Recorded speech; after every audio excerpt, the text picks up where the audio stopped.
어느 조용한 마을에 송이라는 이름의 청년이 살고 있었습니다. 그는 매일 아침 피곤함에 시달려 일어나곤 했습니다. 송은 오랜 시간 동안 수면의 질이 좋지 않아 불면증을 겪고 있었고, 이에 따라 하루 종일 집중력이 떨어지고 기분이 우울해지기 일쑤였습니다. 이런 상태를 더 이상 두고 볼 수 없었던 송은 올바른 수면 습관을 형성함으로써 건강을 유지할 방법에 대해 진지하게 고민하기 시작했습니다. 먼저 송은 수면 환경을 개선하기로 결심했습니다. 그의 침실은 너무 밝고 소음이 많아 편안한 수면을 취하기 어려운 상태였습니다. 송은 침실의 조명을 부드러운 간접 조명으로 바꾸고 두꺼운 암막 커튼을 설치하여 외부의 빛을 차단했습니다.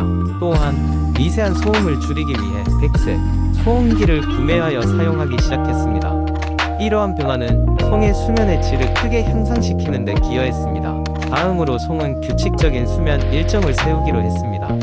매일 같은 시간에 잠자리에 들고 아침에 일어나는 습관을 들이기 위해 그는 알람을 설정하고 잠들기 전에는 전자기기를 멀리하기로 했습니다. 휴대폰과 컴퓨터에서 나오는 블루라이트는 수면을 방해하는 주요 원인 중 하나였고, 송은 이를 피하기 위해 밤에는 종이책을 읽거나 명상을 하며 휴식을 취했습니다. 송은 식습관 역시 수면에 큰 영향을 미친다는 것을 알게 되었습니다. 저녁 식사는 잠들기 최소 2시간 전에 마치고 카페인과 알코올 섭취를 줄이기로 했습니다. 처음에는 습관을 들이는 것이 어렵게 느껴졌지만 시간이 흐를수록 그의 몸은 새로운 리듬에 익숙해졌습니다. 식단을 조절하면서 송의 수면의 질은 다시 한번 눈에 띄게 향상되었습니다. 적절한 운동은 송의 수면 습관에 큰 도움을 주었습니다. 송은 매일 저녁 식사 후 산책을 하거나 아침에 가벼운 스트레칭을 통해 하루를 시작했습니다. 규칙적인 신체 활동은 송의 스트레스를 줄이는 데 크게 기여했고, 이는 자연스럽게 더 나은 수면으로 이어졌습니다. 이러한 노력의 결과 송은 더 이상 아침에 피곤함을 느끼지 않았습니다. 그는 하루 종일 상쾌함을 느끼며 업무나 공부에 더 집중할 수 있게 되었습니다. 좋은 수면 습관은 송의 전반적인 삶의 질을 향상시켰고, 그는 자신의 경험을 친구들과 가족들에게 공유하면서 그들 또한 더 나은 삶을 살 수 있도록 도와주었습니다. 송의 이야기는 올바른 수면 습관이 얼마나 중요한지를 잘 보여줍니다.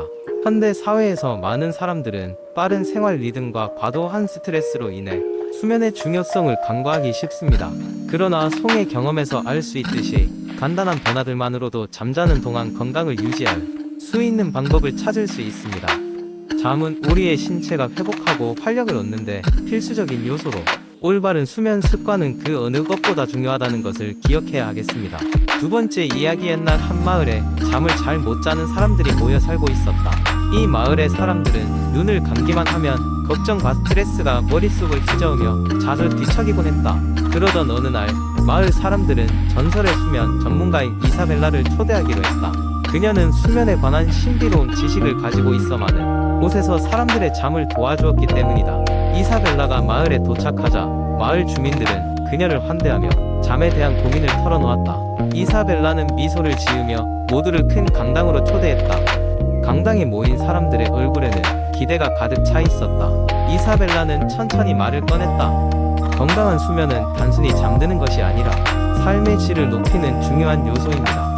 오늘 저는 여러분께 꿀잠의 비결을 소개해 드리겠습니다. 그녀는 먼저 수면 환경을 다스리는 것이 중요하다고 강조했다. 잠자리가 편안해야 한다며 침대는 오직 잠을 자는 곳으로 사용될 것을 권장했다. 그리고 방은 어둡고 조용하며 서늘하게 유지하는 것이 좋다고 했다. 적절한 조명과 온도를 유지하는 커튼과 공기 조절기를 추천하며 시각적, 청각적 방해 요소를 제거할 것을 당부했다. 이어지는 두 번째 팁은 일관된 수면 스케줄이었다. 매일 같은 시간에 잠들고 같은 시간에 일어나세요. 주말에도 같은 시간이 좋습니다. 라고 설명하며 우리의 몸은 규칙적 패턴에 맞춰져 움직이고, 이는 자연스러운 수면 사이클을 유지하는 데 도움을 준다고 했다. 세 번째 전략으로 이사벨라는 자기 전 긴장을 푸는 루틴을 권장했다. 그녀는 마을 사람들에게 매일 잠자리에 들기 전에 릴렉스 타임을 가질 것을 제안했는데, 이는 따뜻한 물로 샤워를 하거나 평온한 음악을 듣거나 조용히 책을 읽는 시간이었다. 이는 몸과 마음을 평화롭게 만들어 잠에 들기 쉽게 해준다고 했다. 또한 이사벨라는 스마트폰과 전자기기 사용을 최소화할 것을 권했다. 이 기기들이 방출하는 블루라이트가 수면 호르몬의 분비를 방해하여 잠에 들기 힘들게 만듦을 경고했다. 대신 전자기기를 사용해야 한다면 블루라이트 차단 앱이나 필터를 사용하는 것도 좋은 방법이라고 조언했다. 마지막으로 이사벨라는 몸을 가누기 위한 적절한 운동과 영양 섭취의 중요성을 강조했다. 규칙적인 운동은 스트레스를 줄이고 수면의 질을 향상시킬 수 있으며 카페인과 알코올을 피하고 수면에 방해가 되지 않는 식단을 유지하는 것이 중요하다고 설명했다. 강당에 모인 사람들은 이사벨라의 조언에 크게 감동을 받았다. 그녀는 수면이 건강한 삶의 기초고 몸과 마음을 보호하는 필수 요소임을 깨닫게 해주었다. 시간이 흐르자 마을 사람들은 그녀의 조언을 실천하게 되었고 어느새 서로가 꿀잠을 자며 활기를 되찾았다. 이렇게 이사벨라는 마을에 잠의 질을 선물하고 떠났다. 그리고 그 후 그 마을은 꿀잠 마을이라는 별명을 얻으며 사람들에게 전해지게 되었다. 그들의 이야기와 이사벨라의 수면 비법은 먼 곳으로 퍼져나가 많은 이들에게 새 삶의 에너지를 주었다. 세 번째 이야기. 옛적에 체중 감량을 절실히 원하던 한 청년 민수가 있었다. 민수는 그동안 여러 다이어트를 시도해봤지만 시간이 지나면 다시 원래 체중으로 돌아오곤 했다. 그러던 어느 날 민수는 동네 체육관에서 체중 감량을 위한 효과적인 운동 루틴이라는 문구를 보고 흥미를 느껴 등록하기로 결심했다. 체육관의 트레이너인 지훈은 민수에게 체중 감량을 위해 신체 전반을 단련시킬 수 있는 최적의 운동 루틴을 제안했다. 루틴은 일주일에 5일 운동하는 것으로 시작되었다. 월요일과 목요일에는 주로 상체 운동을, 화요일과 금요일에는 하체 운동을 하기로 했다. 수요일은 유산소 운동과 코어 트레이닝으로 정했다. 민수는 이 루틴을 충실히 따르기로 다짐하고 첫날은 가벼운 유산소 운동으로 시작했다. 20분간의 조깅 후 지훈은 민수에게 상체 근력 운동을 지도했다. 첫날에는 벤치프레스, 바벨로, 덤벨 컬과 같은 기초적인 운동을 통해 상체를 강화하기 시작했다. 민수는 땀을 뻘뻘 흘리며 운동을 마쳤고 첫날부터 전신에 피로가 몰려왔다.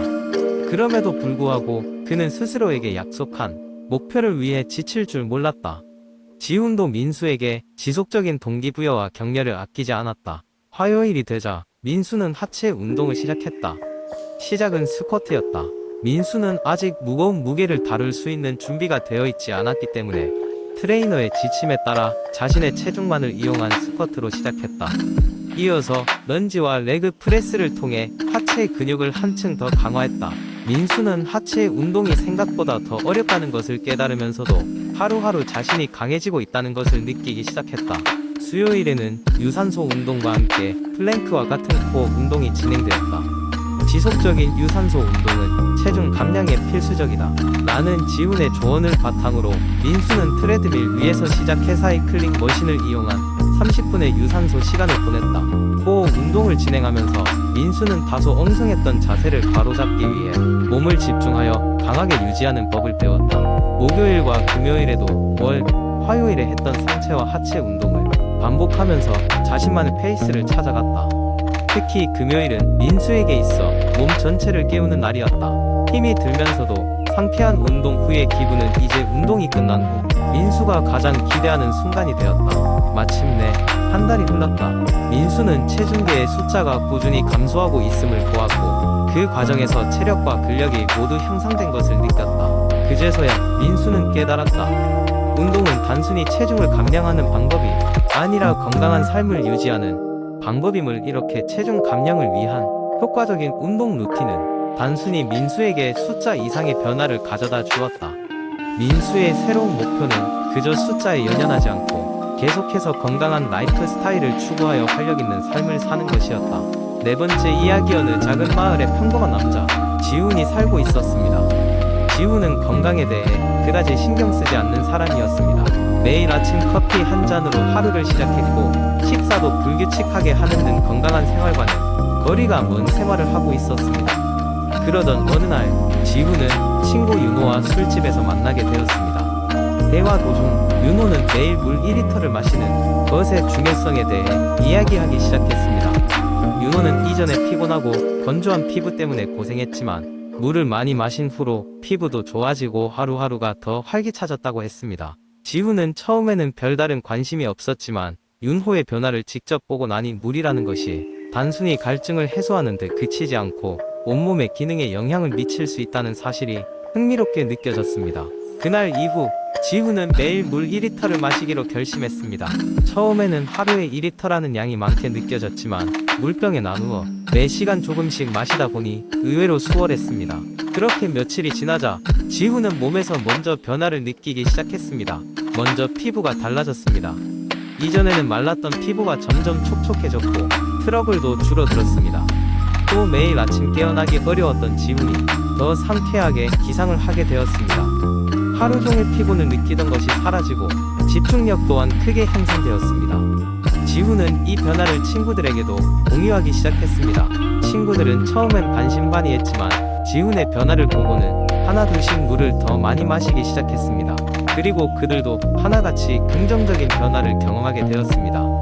하지만 단순히 물만 마신다고 해서 모든 문제가 해결되는 것은 아니었습니다. 지훈은 물을 마시며 건강에 대해 더 관심을 가지게 되었고 이왕 시작한 김에 식생활도 규칙적으로 바꾸기로 마음먹었습니다. 그는 신선한 과일과 채소를 많이 섭취하고 규칙적으로 운동하는 습관을 들였습니다. 결국 물 2리터가 지훈의 삶을 건강하게 변화시키는 첫걸음이 되었고 지훈은 더 건강한 삶을 살게 되었습니다.